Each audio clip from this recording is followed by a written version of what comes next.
Hello, everybody, and welcome to another Archetype guide. Today, we're going to be talking about the Survivor archetype of failing.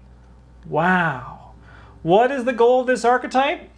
It is to minimize the negative effect of failing as much as you can, and then, in turn, succeeding and winning the game. You will win by losing with this archetype. Does anyone else have anything they want to add to this, or does that kind of sound about right? More or less. Yeah, I'm down to go on too. Let's talk about some notable cards in this archetype. This one, like the Succeed by 2 archetype, if you are lucky enough to, I know it's out of print right now, but if you're lucky enough to have or buy or be able to buy the Stella Clark deck, it contains the majority of the cards that you're going to see notable for this. She was like, Stella's whole thing, as you'll see, she's in the cards as well, is to use this archetype, so a lot of the cards are going to exist here. The first 3 cards are lucky. There are 3 levels of lucky, a 0, a 2, and a 3, and they just get better as they go. Lucky, essentially, is just when you fail a skill test, you play it, and you get a +2 skill value for the 0 and experience 2, and then +3 for the third one. The second and third allow you to draw cards if you're the person being affected by this. And when the third one, it costs 0, and it can be on any investigator on your location. Lucky is a very strong card. It's a staple in a lot of red decks because it just allows you to not fail when you would fail. And usually, you're usually under 2, and it's very easy to use that bump from lucky to succeed the test. Even easier at the level 3 one, but it's a bit pricey. It's very good, but just even like level 1, level 0 lucky, it does its work for you. Another one, Live and Learn. So this card's a bit neat. Fast after you play after you a skill test you failed ends. You got to attempt that test again, and you get +2 skill value for this test. So this is basically just like a little bit of insurance to make sure you can really have a chance at passing a test while also gaining the advantage of the failed. Be aware with Live and Learn that when you fail, before you can play the Live and Learn, you also need to resolve the effects of the failed. So if this was against an enemy with Retaliate, that enemy would retaliate and hit you. But it's great for enemies that don't have Retaliate or investigating as well. It's a great card for that to ensure that you can get there, especially if you play it with some other cards that are going to come up here. For the love of God, don't play it on treachery cards. Yeah, don't. Don't. You will just fail and then try again, and you'll get a second chance to fail. Yeah, it's like place a doom and play. All right, let's go again. I'm ready. I got him this time. This does sound like it is a joke, but that's because treachery cards, the reward for not failing is just that you don't fail. So. Yeah. Yep. It's very rare, if ever, that you want to take a treachery twice. I can't think of one. Yeah, unless you're just styling on the game, I guess. Yeah. Brandon, why don't you take these ones? You know these cards. We got the 18 Derringer and a different 18 Derringer. So we got uses 2 ammo on the level 0 one. You can spend an ammo to fight. You get +2 punch and deal +1 damage for the attack. If you fail, you put an ammo back on the Derringer. So it is just kind of a way to throw combats that you're not particularly favored into. Mm-hmm. But, if you fail it, it's not that bad. I don't just shoot again. How the bullet comes back, but I'm glad it does. It's magic. Yeah. Probably, I don't know. Yeah, the upgraded one, we get 3 bullets instead of 2. The same, spend an ammo, fight, get +2, deal +1 damage for the attack. If you fail, place 1 ammo on the Derringer. However, the next time we trigger this ability this round, we get an additional +1 punch for the attack. So we just get better and better at shooting the thing until eventually either our turn is over and we have failed 3 tests in a row, or we have succeeded at least one of these tests. Heck yeah. We got the Chainsaw, which is a weapon in a similar vein, where we get, for 4 money, we get 3 supplies. As an action, we can spend a supply to fight. We get +2 fist and deal +2 damage to the attack, which is a lot of damage.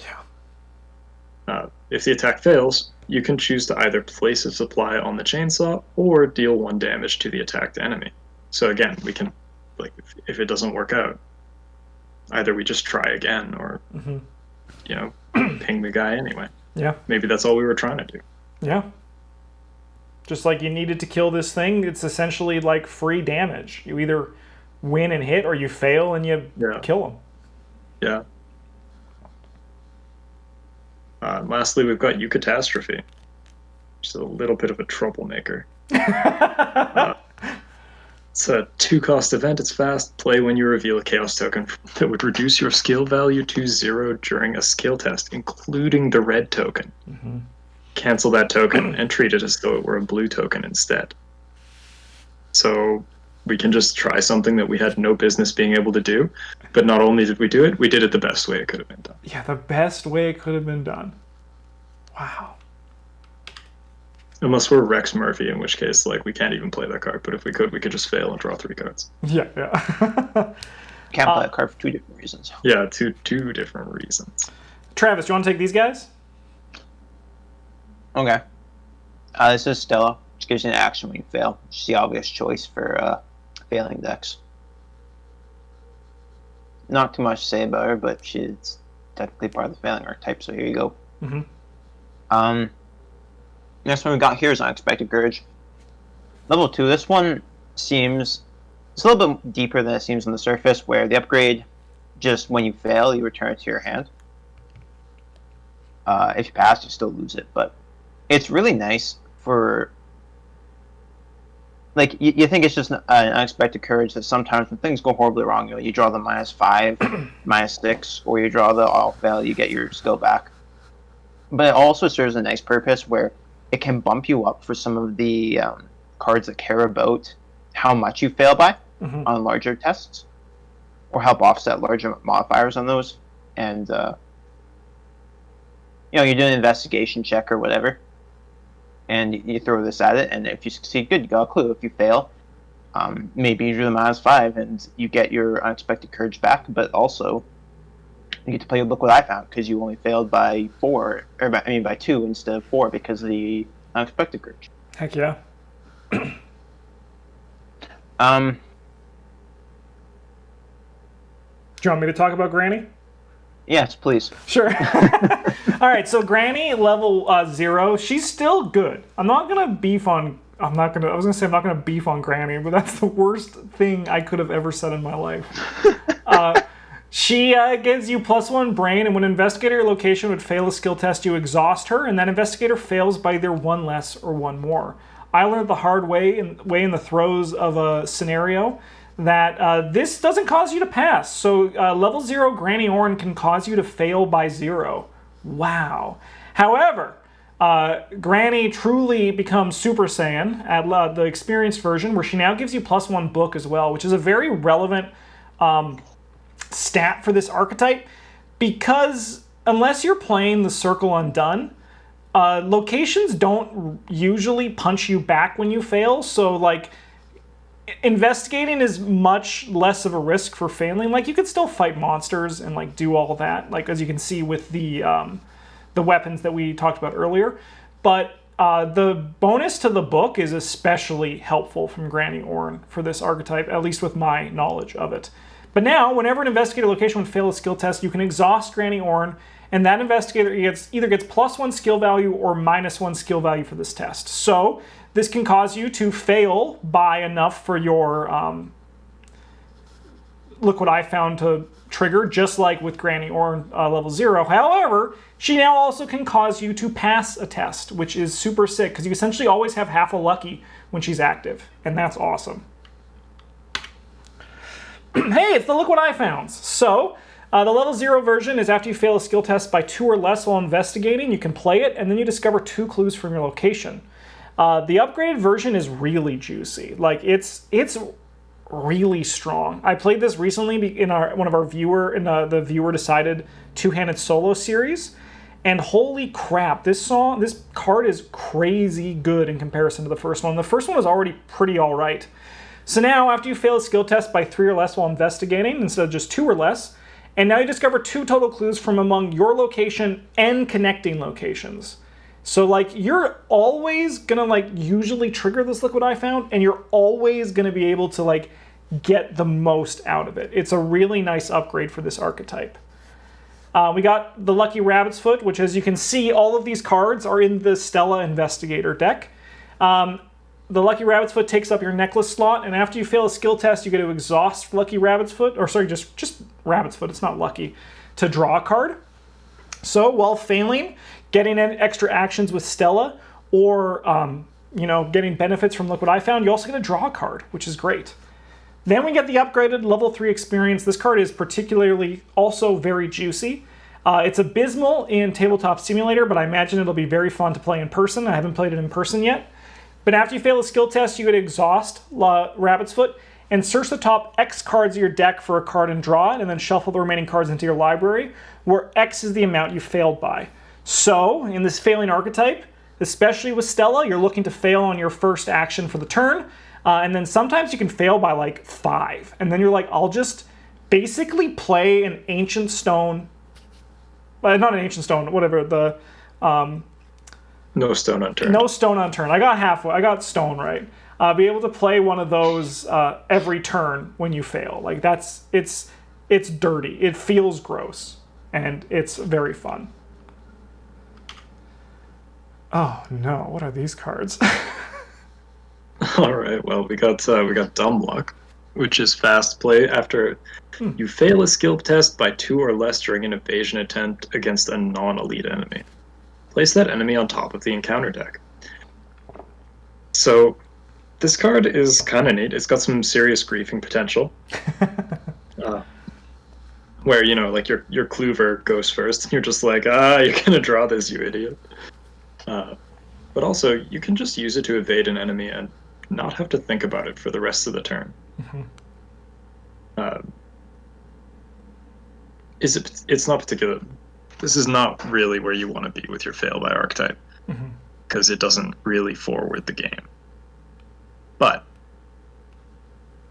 anyway, the upgraded one is if you fail by 3 or less, again, non-elite enemy, you get to put it on the bottom of the encounter deck, and this one's pretty cool. Yeah. You just don't even have to think about the guy. Oh, well, I'll say ever again, but like you might have to think about it. Yeah, but at the very least for a very long time. It gives you a lot of time to prepare for it to come up again if you're the one who has to deal with it, or your goon can maybe draw it this time. Yeah, I do think the level 0 one has some interesting applications in like a deck like a sort of like a Rita or a Silas deck, where you're kind of a monster fighter, but you're not like super dedicated to it, where you can try to evade an enemy and then you place it on top of the encounter deck, and then it buys you a couple action. Either you evade it, is like whatever, you get to play the rest of your turn, or you fail and you put it on top of the deck, and not only do you buy those actions to play your weapon or move to a more suitable location or something like that, you also kind of blank and encounter card draw, where your investigator is like one of the ones that wants to draw monsters as opposed to something like Rotting Remains. Yeah. Yeah, no, it's really good, especially if the first player, or the lead investigator, I suppose, of your campaign is your monster fighter. Yeah. Or if you have Gloria in your game. Yeah, or if you have Gloria in your game. Yeah. Gloria can actually play this card. She can, yeah, she could. With their 1 foot. Yeah. Then we got Oops, which is fast. Play after you fail a skill test by 2 or less while attacking an enemy engaged with you. Deal this attack's damage to a different enemy at your location. So, this card is kind of neat with those weapons that, like, get their ammo back if you fail. But you do have to have 2 enemies engaged, or, like, not engaged, but, like, 2 enemies at the same location, which is not the easiest thing in the world to do. But if you do, this card feels pretty sweet then. We got the upgraded Oops, which is fast, 3 or less while attacking an enemy. Deal the attack's damage to any enemy at your location. If the attacked enemy is engaged with another investigator, this attack deals no damage to that investigator, which is a part that is worth noting about the first one. If you attack into an enemy that is engaged to another investigator, fail, and then play oops, that investigator still takes damage for the failed attack. This upgraded one kind of becomes like pretty good because you can just attack an enemy and then like miss and be like, oh no, I hit you anyway. Yeah. It's exceptionally good against like big boss enemies. Yep.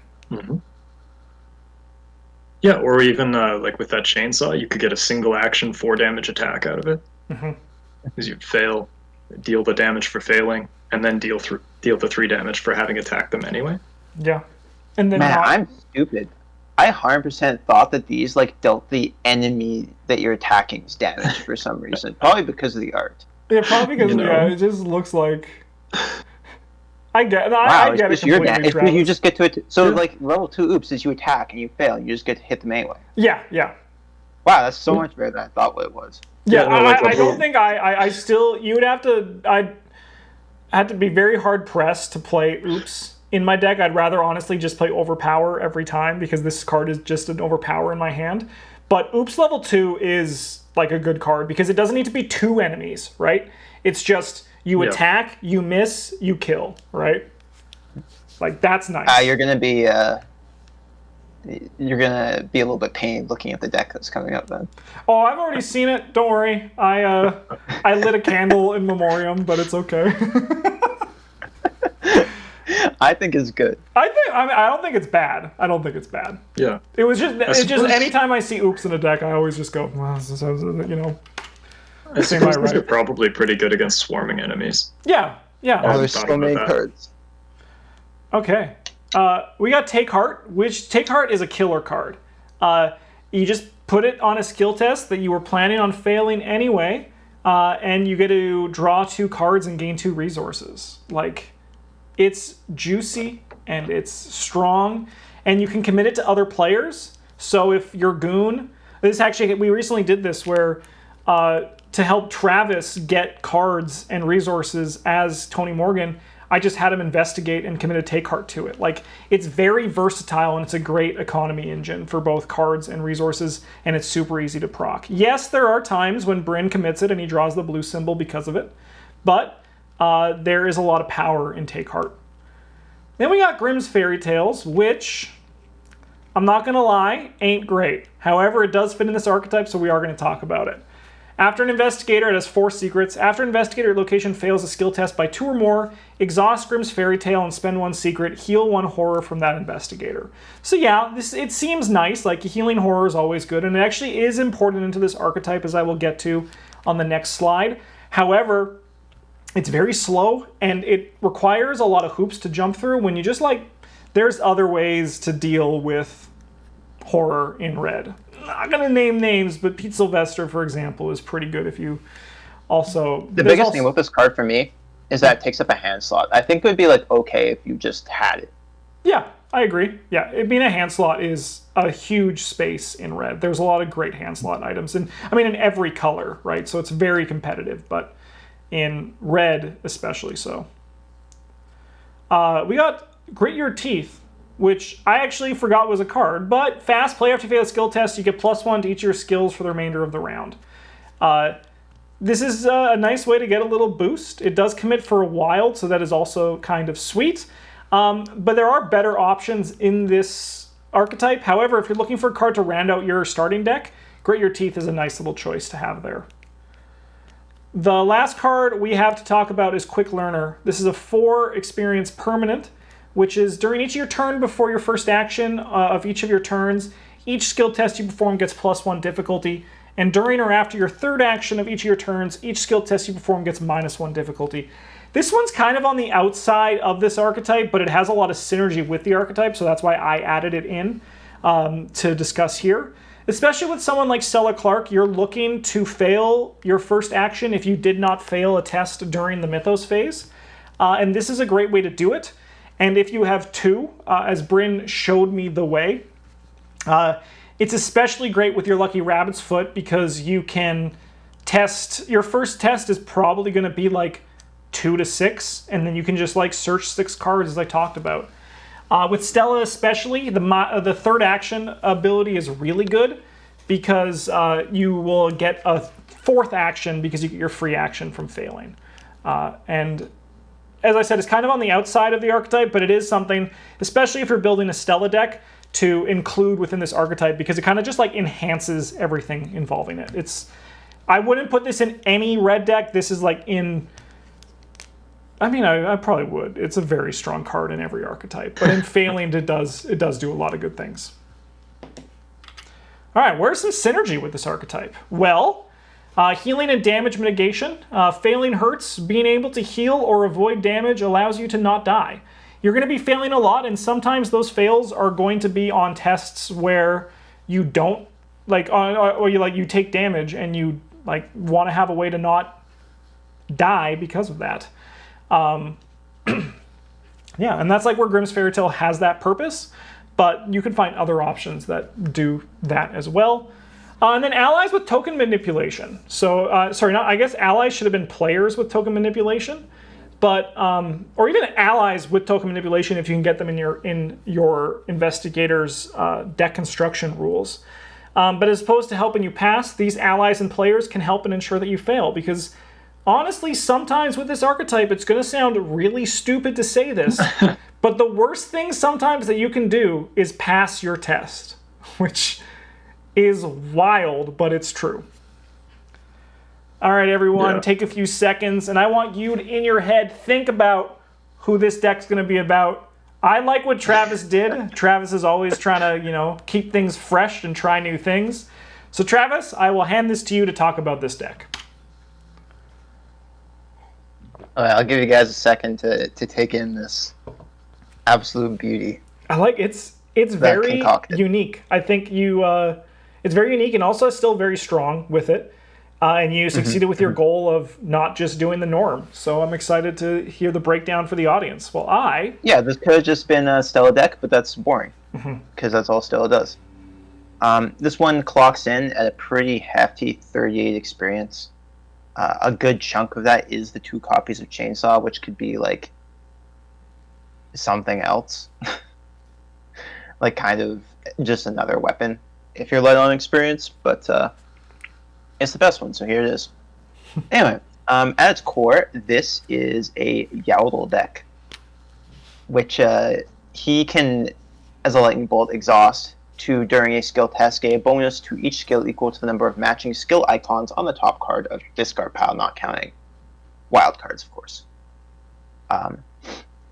So we've got the thing that inspired this in me is all those failing events I found, Dumb Luck and Oops, all give you 2 of the thing that they are, and 1 of another one, which makes them a little bit pretty versatile. Actually, those are just great symbols. We've got a big pile of skills as well, because of course it is a Silas deck. The 18 Derringer and the Chainsaw, because they are the failing weapons, as per the archetype. Again, I mentioned the Chainsaw could be something else if you were light on experience, but it's the cool and the thematic one.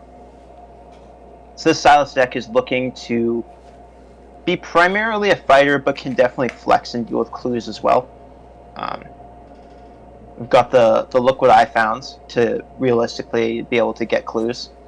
The Dumb Lucks to deal with enemies that maybe you don't have one of your 4 weapons or your 2 brute forces to kill them with.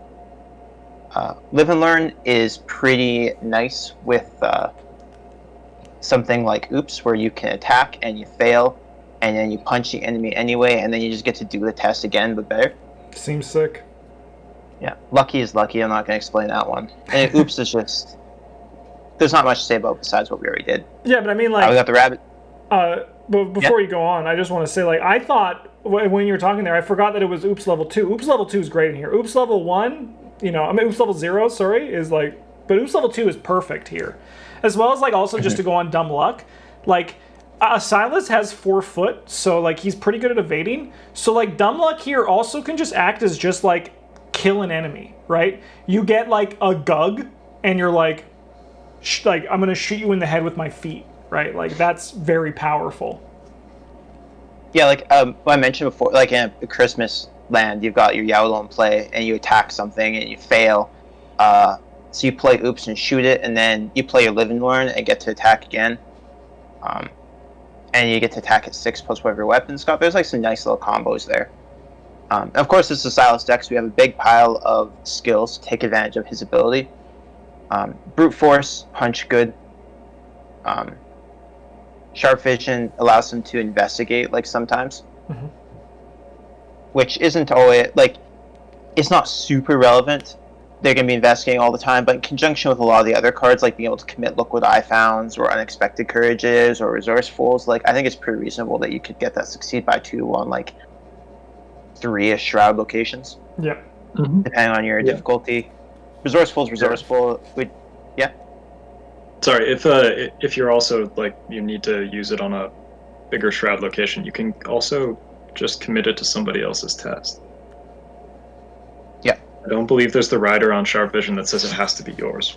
Nope. It can be anyone's. Yeah, you can just throw it at your Clover's basic investigate, and they're like, wow, I've been doing this for years. Yeah, I'm just gonna kill it. Oh, sorry.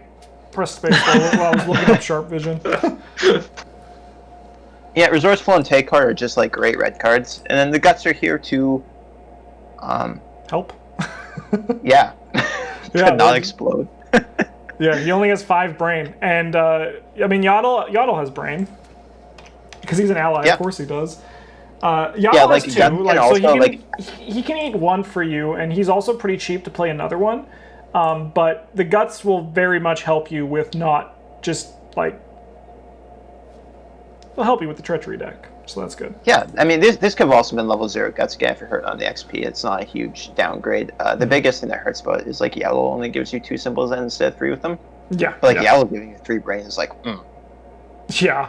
And then the reason I selected Silas for this one in particular is because you can do, like, some neat stuff where if you commit your Sharp Vision and you don't pass by enough, you can, like, pick it up to play your Look What I Found. Mm-hmm. If you're only going to succeed by 1.